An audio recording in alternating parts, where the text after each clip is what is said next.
I'm holding one of these things in my hand, but these students who are trying to take a paper test can't do that. And there's just such a disconnect. And so it's long been Duolingo's view. It's long been my view that testing was ripe to be transformed, to be digitized. And I think one of the things that we saw during a global pandemic is the acceleration of embracing digital solutions. And I think some of that has to do with, Joan, you've heard me talk about this before, but I think there was just much more global empathy about what it means to not be able to access things. And so people who lived in major metropolitan areas that were always well served by testing centers, let's say Shanghai, for example, were suddenly in the same scenario as students who live in, let's say, Burundi, in sub-Saharan Africa, where there's not a single test center.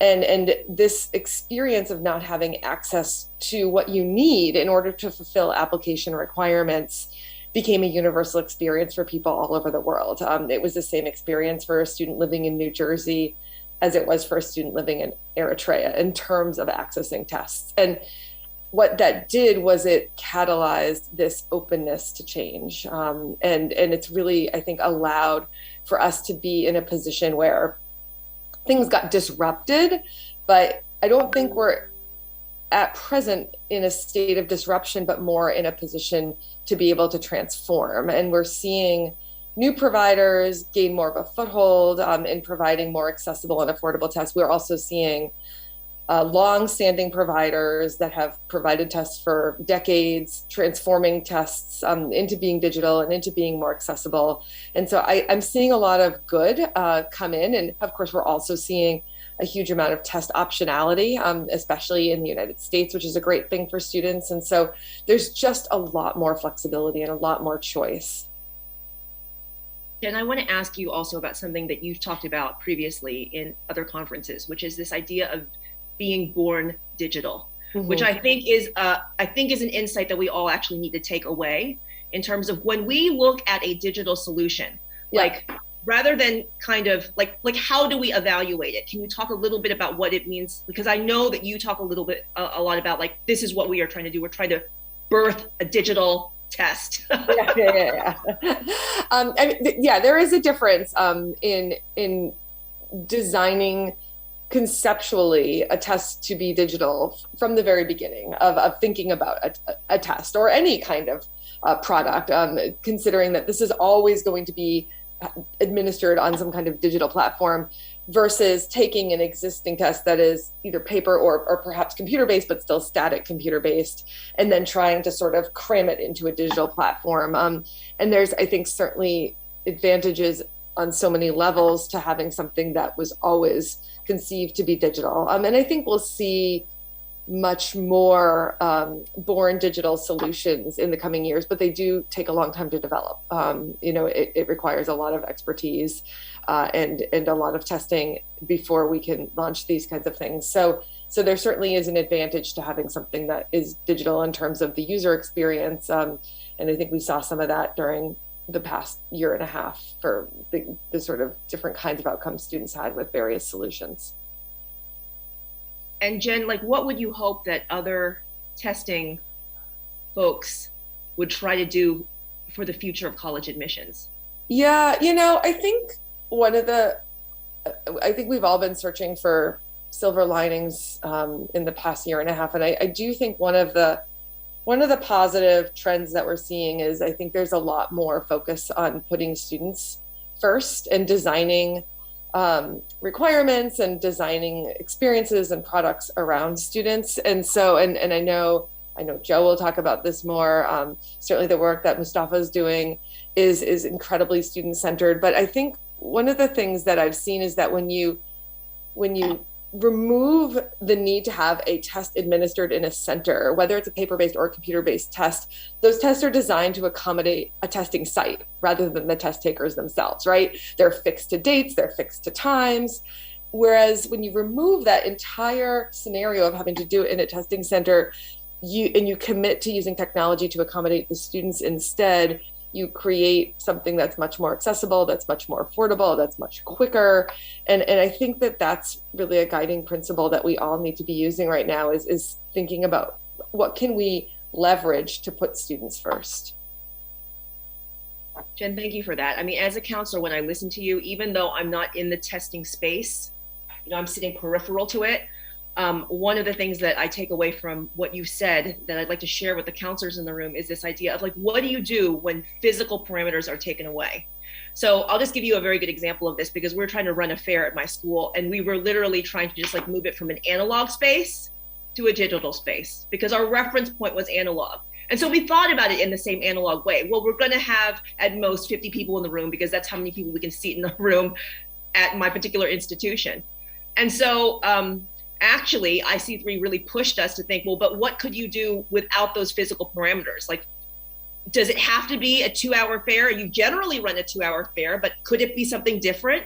And so getting out of this mindset, this default of analog to digital has been a really, I think, good insight for all of us on the counseling side that is just something that we're learning from you all in your ecosystem. So thank you, Jen. Oh, yeah. And kudos to IC3 for bridging this analog to digital divide today as well and bringing us this conference that is so inclusive. I'm going to switch gears a little bit. We've talked a little bit about testing and the future of testing, and I'm going to shift over to Joe Morrison and the kind of work that you're doing, Joe. Maybe you could just start, Joe, with kind of, first of all, because I think many of us have not seen your platform. I didn't even know what technically a platform was. I know I've had that discussion with you recently. Can you tell us, first of all, the problem that you were trying to solve? Like, what are the problems that you see within the status quo? And then we'll take it from there. That sounds really good. I see, you're going to see a theme, I think, in today's discussion around removing barriers for students to create access.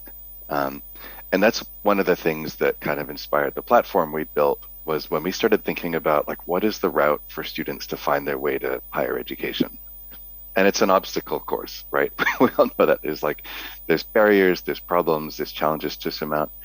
And I feel like there's two things that need to be worked on by all of us as a community, right? One of them is the obvious thing, which is just like, how can we remove obstacles? And one of the things we can do is we can encourage institutions to review, like, what are all the things we ask for from students? And do we really need all of it to decide if the student is a good fit for us? We know institutions ask for things with abandon without necessarily revisiting, are we really looking at that information? But the other aspect of it is, I think the biggest problem in access to higher education is students who look at that set of obstacles ahead of them and don't believe they can get across the obstacles and they don't apply. You can never get into a university you don't apply to. And there's this guessing game that happens. Where can I get in? Where should I apply? How do I apply? How do I get the credentials? And all of that is happening without really much help on the institutional side. It's only the students that have really expert guidance who might be able to plot a course. And then if they get 3/4 of the way across that obstacle course, that's the first time that an admission office gets to look at them. And so one of the things we try to do with Concourse is we started thinking, how can we get universities to come to students where they are? And maybe only 1/4 of the way into that obstacle course, imagine if they could get a signal from the university saying, hey, I think you might be a good fit for us. Here's how you get across the next couple of obstacles and actually have more of a collaboration going on. So that's the spirit of what we built. We created a way for universities to see students earlier on in their path and kind of help put down a drawbridge and say, here are your next few steps to complete through the admission process. And one of the things we're inspired by is we hear stories on a regular basis of, when a really great counselor had a student and they called an admission officer and said, hey, I have somebody for you. They're special. You need to take a look. And then a 3-way conversation happens between the counselor and the university, and magic happens. The student finds a place at a great institution. So we started thinking, that's kind of chancy, right? You have to have the right people who all know each other. Couldn't you create a platform that takes that magic and somehow makes it happen on a global scale, at least makes those connections easier without getting in the way of people collaborating. So that's how we came up with our reverse admission process. We realized actually what needs to happen is, there needs to be a place where students can put information out saying, here's who I am. And universities need to be able to go and say, you know what, we're just going to admit you. You don't have to apply. Or we might admit you, you just have to do this one extra thing. Let us help you do that thing. And we feel like that reversal is kind of the key to unlocking access. Joe, can you also talk a little bit about your timeline? Because I think one of the things that I have always held on to, like particularly when kids are applying to the US, I mean, I have these dates in my mind: November 1st, December 31st, April 1st, May 1st. Like they are seared into my brain. And you came along and you were like, why do we need November 1st? So can you talk a little bit about like how you are questioning the status quo of our sense of how long something takes to be admitted? Right, those are some of the obstacles. Right, I think of those dates as like lumps on your calendar that you have to navigate, and it's really true. I think, if there was one takeaway from this conference, I feel like we have counselors, we have admission officers all in one place. This is the chance for us to look at every single assumption and just ask, is there a way we could do this better to create more access? And those dates are one of those things we questioned. We were like, why do there have to be like these special dates on the calendar? And we kind of like questioning everybody. We're a little bit mavericky that way. But yeah, we started thinking it should be more of a continuous process. One of the things we noticed is that, of course, you have the regular decision process, but then you have an early decision timeline and an early decision 2 timeline. And we thought, if ED is good and ED2 is good, why can't we have something a bit more continuous? Why can't a student kind of get a readout right away on their viability to go to a particular university? So yeah, we think that one of the things we can question is the timeline. Students would love to know sooner, what their prospects are, or if there's an institution they could almost get into, but they need one more credential. Wouldn't it be nice if they could find that out sooner and then have time to earn that credential? And universities would love to build their classes sooner and get more certainty around earlier enrollments. So that's one of the things we put on the table is we thought, let's question dates. And while we're at it, let's question everything. Is the ED process right? Are we assessing based on the right things? Should demonstrated interest be a thing? Should May 1st be a thing? And I think as a community, I think some of us tend to take for granted that the system is the system and it's our job to help students kind of navigate the system. And I want everybody to take away the message, the system doesn't have to be the system. As counselors, we can say, why couldn't we do it this other way? And if we all spoke with enough common voices, admissions offices would change. So Joe, I'm going to ask you also the question that I asked Jen, which is like, what would you like to see in the future in regards to admissions? Yeah, that's a great question. I'll give a 2-part answer because I feel like the first part of the answer should be something straightforward that every admissions office could do. And I would say like the one thing, which is like a near term, why don't we all do this now, is review every single thing you make a student do in applying to your institution and separate them into 2 piles and say, what are the things we need to know to get a sense if the student is a good fit for us? And what are the things we could either take off the table or at least ask for later? And if you could take that first pile and make it as small as possible, you're helping access. And one good thing, by the way, I encourage admissions offices, by the way, to once a year go into your own application system and file a test application. And if you, as an admissions officer, have any trouble doing it, you can rest assured there's like thousands of kids who are like falling through the cracks there. And then the second thing I would say, the first thing I think everybody can do, just see what we can pare down today. I've seen institutions do it, review, these are the documents we're asking for. Maybe we don't need this one. We don't always look at it. The second thing is, how can we harness new technology to help come to students earlier in the cycle? Concourse is one approach. There's going to be other approaches, I'm sure. But this idea of let's take advantage of the power of the internet to go proactively out to find students who may not be able to discover your institution on their own. That second aspect is kind of more open-ended, but I think universities could be more proactive. I suppose one thing they could do today, just to pile onto that second piece, is at the advisory stage, once a student has been admitted, I think institutions could probably do better at proactively reaching out to populations of students they think, are particularly important. Maybe first-gen students, maybe there should be more programs in place to reach out post-admission and say, look, are there any problems we can help you solve? Joe, thank you.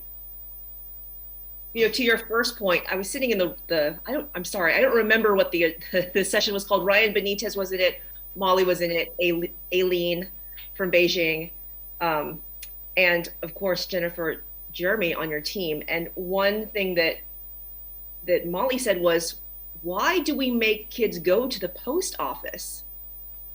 And it's such an interesting question because, that's just like a default. Like, of course we say to the kids, okay, go mail this, go mail your X, Y, and Z. And she said, we don't have to have kids go to the post office. In fact, we don't even have to have kids travel from their homes. And of course, Jen, that's what you're doing, right? Kids are taking the test on their couch if they wanted to. So you might ask notarization as another thing, right?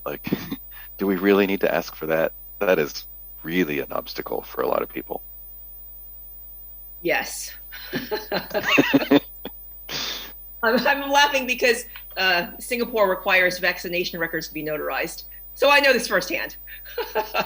Mustafa, last but not least, can you talk a little bit about financial aid? Okay, because a couple of years ago, you called and you were kind of like, I am going to do something. I'm going to do something new in regards to financial aid. So could you talk a little bit about what you see as the status quo in your particular higher ed landscape, and what you feel needs to be changed about it? Absolutely, yeah. This is definitely my passion project. So I'm happy to give a bit of context as to the landscape in Canada and how we're at where we are today as a country. As many of you know, Canada has almost an entirely public university system. And so universities fall under provincial jurisdiction, and the funding for universities therefore falls under provincial governments and provincial budgets. It's no secret that in the past decades, the funding formula for universities in Canada has drastically shifted. So decades ago, sometimes 70% of a university's annual budget came from government funds. In some provinces and jurisdictions today, that number is as low as 30% or less. So it's changed a lot for Canadian universities. While the public system does have many benefits in terms of recognition for students' credentials, quality assurance by provincial education ministries, and all those things which make Canada the great destination that it is, it does mean that resources are scarce for students who are not Canadians or permanent residents. So in each province or most provinces, there are already established mechanisms for financial aid. Tied into government processes. For example, Ontario, you may have heard of OSAP for citizens or permanent residences, which allow students to be considered for bursaries, grants if they are Canadian or permanent residents, aka taxpayers. However, no regulation of fees or financial aid exists on a government level or a pan-provincial or Canada level for international students. International fees in Canada, depending on where you attend, can vary anywhere from $13,000 per year to $65,000 per year. Each institution sets its tuition accordingly and sets its scholarships for international students accordingly as well. So you will see many merit scholarships, and there are some famous ones which offer even up to full rides, but that's not on a widespread systemic level for every single person who applies, right? So that is the landscape in Canada. And Joan, I'm happy to go through further questions and details about what a budget of programs looks like if you wish. Mustafa, what do you want to see happen in this system that you've very articulately explained to us? What would you like to see change in regards to financial aid? Because yes, we know that there are a couple of full scholarships, but really, in my mind, it's three institutions. Exactly. Yeah. There are far less, it's a fringe minority of scholarships available compared to the students who actually need them around the world. And I think what I want to see is I want to see, Canada has done an amazing job in the world with regards to creating opportunities for immigration, for support, welcoming, and resettlement of refugees. And I think the concept of multiculturalism and welcoming those around the world who need a safe place and need access to opportunity is something that I wish to see more reflected in our higher education landscape.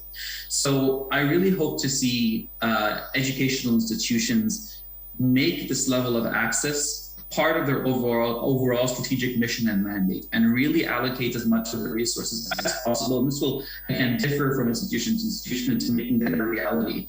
One of the things I've enjoyed the most about our role here at Huron is when I started in 2016, 2017, it's also the same time that our president, Dr. Craig, started.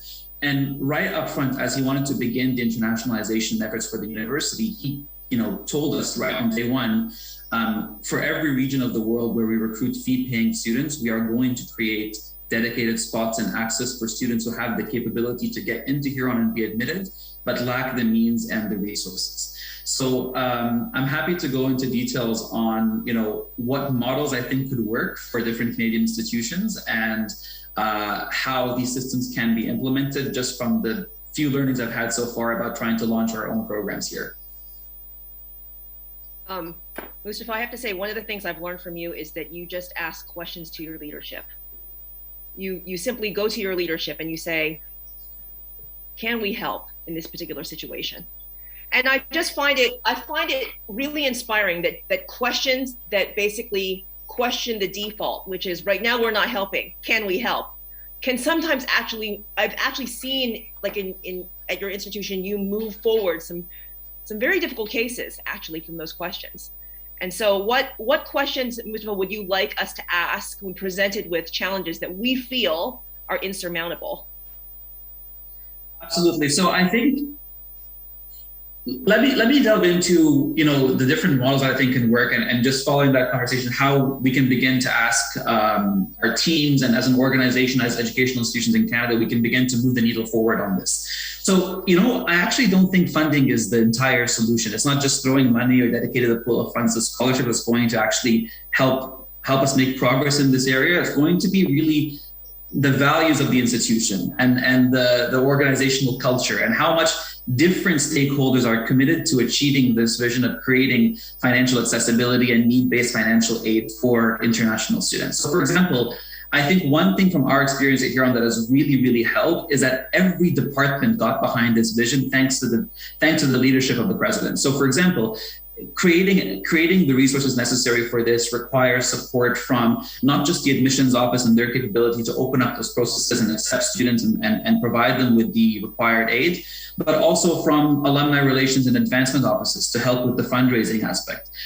From the highest levels of the institution, it also requires support from the students. So, something which has been a very big lesson for me is that when the entire or the majority collective organization or population is behind this vision, it becomes much easier to realize. So a couple of years back, the Student Council here held a referendum on whether or not to increase their financial fee contribution towards our World University Scholars Canada, World University Services Canada Student Refugee Program. And the students on their own account voted in the absolute majority to increase their own fees to support more refugee students to come on a financial aid basis.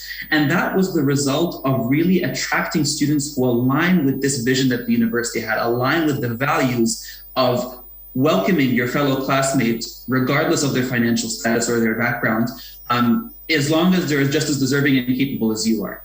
And so, having step one is really getting the values and the vision piece established across your university. So I would say, advocate beyond the borders of your admission office to every department and constituency in the university to show why this is important, why it's a moral imperative for us as universities in Canada to create these spaces for students from around the world. I was very fortunate where that advocacy really came from the leadership onwards, as opposed to just me having to do it on my own. And I simply got the parameters in the field to make this a priority, and then just my only job is to build the tools and implement it. No big deal. And to that end, really, I truly want to welcome and encourage anyone in this room or sees this presentation in the future, or colleagues from across the space, to reach out to us and give us their own advice on how we can go about doing this. I think beyond that, the financial piece that of course becomes the pragmatic and practical next step after the idea and the vision is established. And to that end, I think we have to look more creatively than simply universities allocating specific pools of funds or establishing tuition discounts for students who need financial support. There's a lot of opportunities for collaboration, again, on a grassroots level through student levies like what I described. There's opportunities for collaboration on international levels where there could be an NGO based in a partner country, backed by private foundations or donors, with a consortium of universities who are committed to the same vision. We've seen these models launch and be successful in many different countries. And there's not one size fits all solution. So the key is be active in the regions that you're involved in, speak to your local embassy, trade commissioners, speak to counselors, especially in local countries who are doing this amazing pro bono work like you are, Joan. And that's why one of the people I came to first was you, because for your advice on how we approach this, and understand what the need is and adapt your systems and processes to suit that need, as opposed to just one size fits all cookie cutter solution for applicants from everywhere around the world. So I think it's what you said is, one of the things I take away from what you said the most is that I really believe we used to live in a world where we kind of waited for top down, right? We waited for leadership to give us instructions for us to therefore follow and possibly then have the opportunity to challenge. But I think one of the things that you remind us to do is that bottom up works too. And I think we're living, particularly in this age, in an age of startups and ed tech, and people like yourself who are fairly young in this profession, bottom up leadership and just that ability to change the future of college admissions from a top down level, but also from the bottom up level too. So that's something that I love just about like this era that we're living in. You see just so many new kind of like grassroots NGOs, things popping up, and people like making apps on their iPhones and it democratizing admissions, much in the way that Joe's work is doing. So, okay, in the interest of time, can I just ask each of you to maybe leave the audience with maybe one insight that you that has helped you in your own work as you have tried to build the future of admissions. We'll go in the same order, Jen, Joe, and then Mustafa, and then we will take questions, although we're running a little late. Okay, Jen, can I toss it to you, please? Okay, yeah, and I'll be quick so that we don't break into some of the time again too much. But I think a really recent sort of insight and learning for me is just how durable international education is. I feel like what we've witnessed over the last year and a half was pretty cataclysmic, sort of existentially, to higher education, especially international higher education. And for us on our end, we just saw how determined international students are to continue with their education, bravely and persistently. And students are very flexible. Counselors, this. And they're very open to newness. And to the extent that as an ecosystem, we can support their openness to innovation and their determination to continue with their studies. It's been inspiring to see communities sort of rally and come together to support students. And it's been amazing to see students not be daunted by all of the challenges that they've had to face. Thank you, Jen. Joe. Two parts to my answer, if that's all right. One is just, what do I want to leave as a takeaway? And I think the most important thing, and I think most of the people in the room here are counselors in a counseling capacity. I think just start building the habit of questioning why such and such needs to be a rule, and try and create dialogue around that. Why are certain documents required? Why must certain dates be a thing? Why is notarization required? and take the opportunity, I think, especially if you have a student that you think you're bringing to the attention of admissions officer, use that as a platform to advocate for change. You know, I think if we all have a voice that kind of constantly reminds admissions officers, do we really need this? We want to create an atmosphere of institutions voluntarily simplifying their process and making it more easy for students. You know, I think on the counseling side, we have a duty to advocate, and on the admission side, we have a duty to entertain those kinds of comments and really think honestly, you know, do we need this information? The second part, there was two really good questions from Namita. One of them is just, is it really true that universities don't always review everything they ask for? Yes. We are in a unique position to know that because we're an admissions platform. Universities often ask for information that they don't look at. And the other comment I'd make is, will highly selective universities ever play and ever, you know, change the system? There are individuals here and there. You have to go find the people who have the passion for this on the admissions side, like people like Mustafa, people like John Backenstead at Oregon State, you know, people like Angel Pérez. There are people who are connected to highly selective institutions or lots of institutions. Colleges That Change Lives is a group that Joan brought to my attention, which are an amazing group of institutions. There are people behind the desk who want to effect change. We had one institution tell us, I like the concourse platform because it's going to force us to kind of raise our game in terms of student engagement. And that was an interesting kind of confession, right? Because kind of an acknowledgement that they could be doing better, and they want to be exposed to change and to an environment that pushes for change. So that's my answer. Thank you, Joe. Mustafa? So sorry in advance, I have small 3 parts, not just one, to divide them into. It's escalating.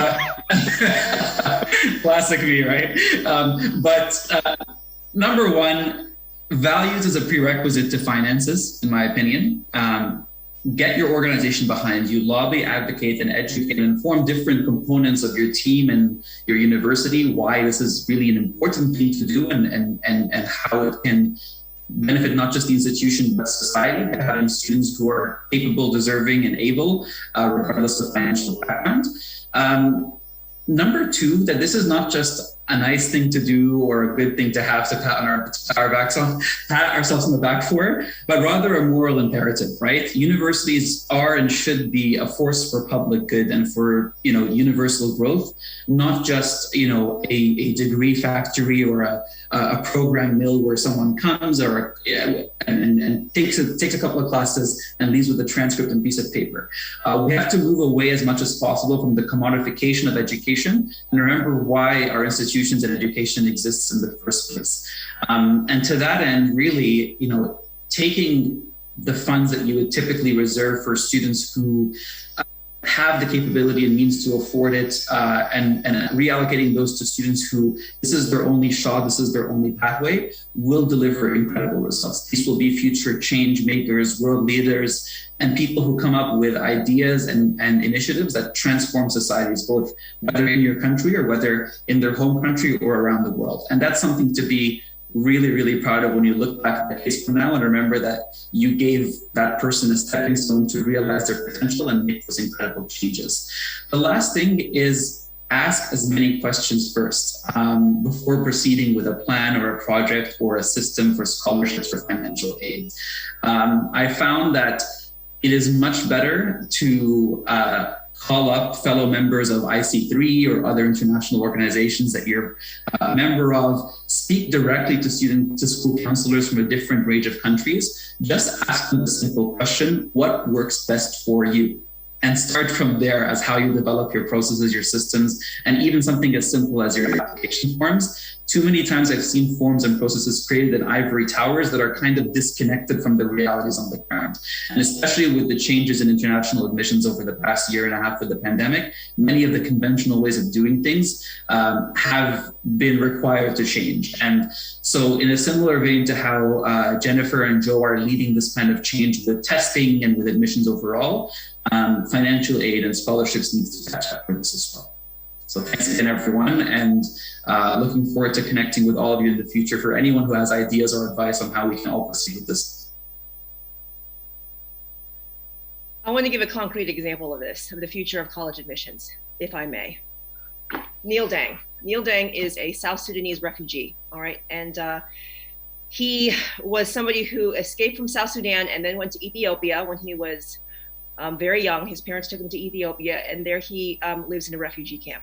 Then when he's 10 years old, a militia breaks into this Ethiopian refugee camp, and Neil Deng is sent from Ethiopia to Kakuma, Kenya, by himself, with literally like the clothes on his back and a paper bag. And he walks with some members of his community, but not his parents, to the Kakuma refugee camp.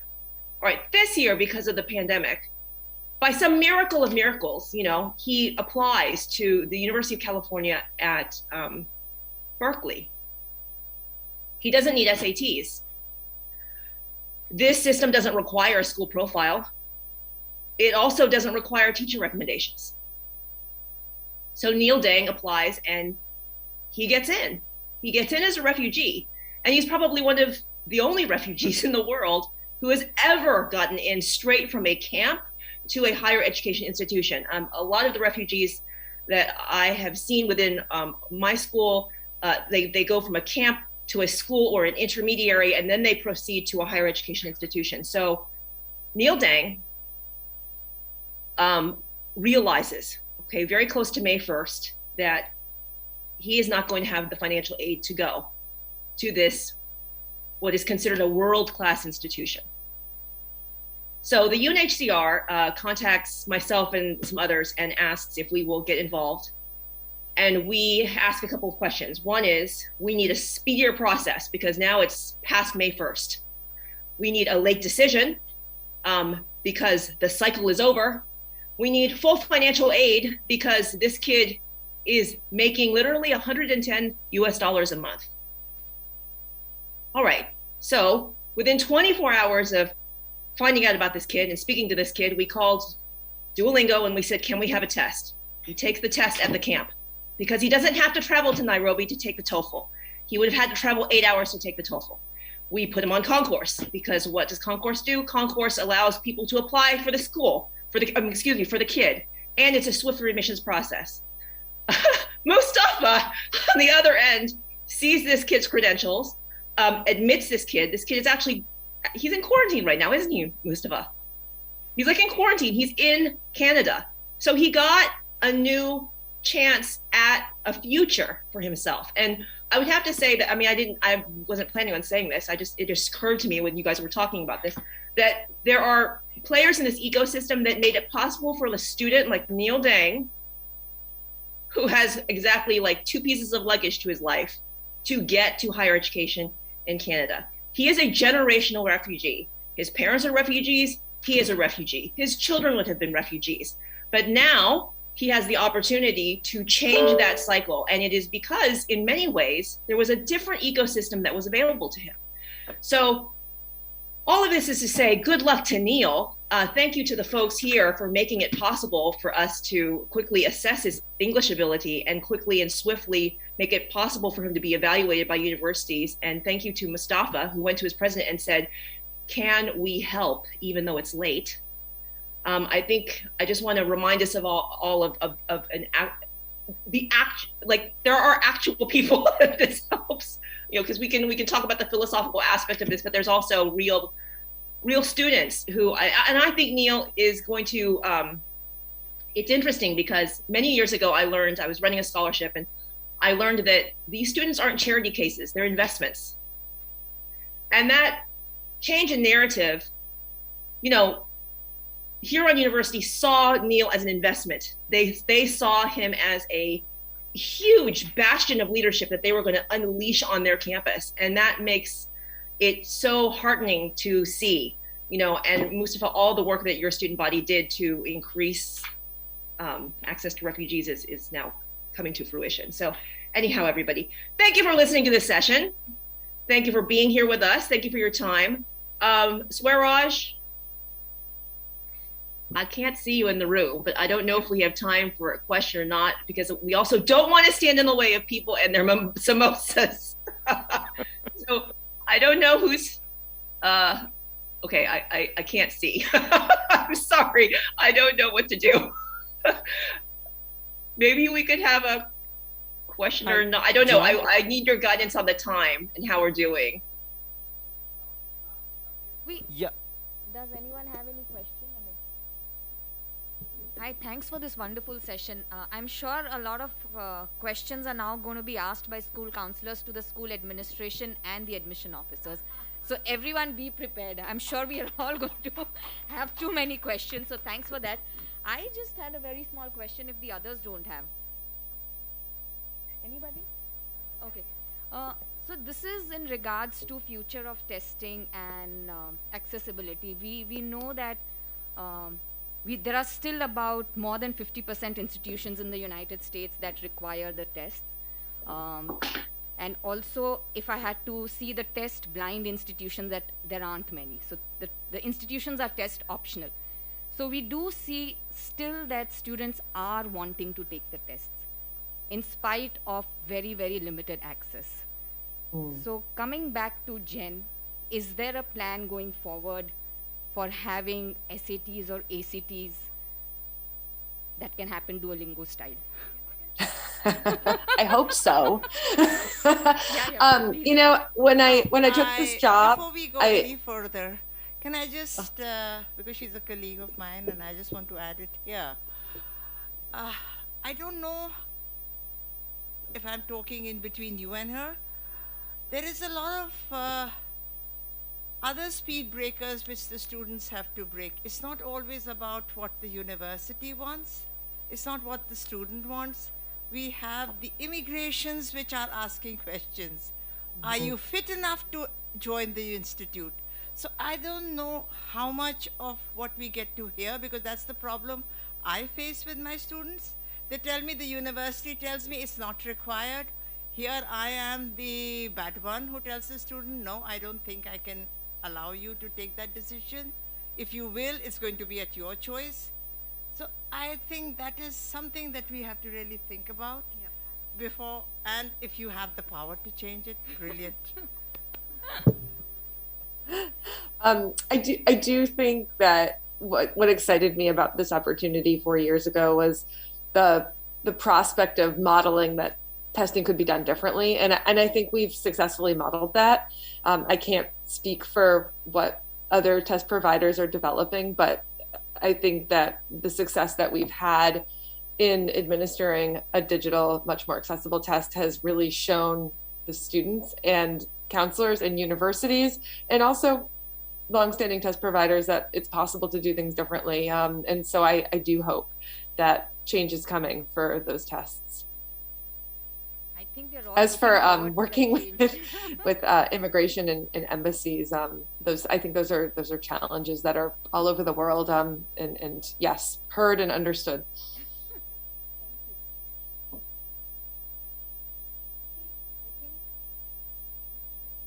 Thank you so much. Thank you, Joan. Thank you, Jen. Thank you, Joe. And thank you, Mustafa. So nice to see all of you. Thank you, everybody. Thank you, IC3, for having us and this wonderful hybrid conference. Everybody, please go enjoy your break. And thank you so much for spending some time with us. We really appreciate it. Thank you.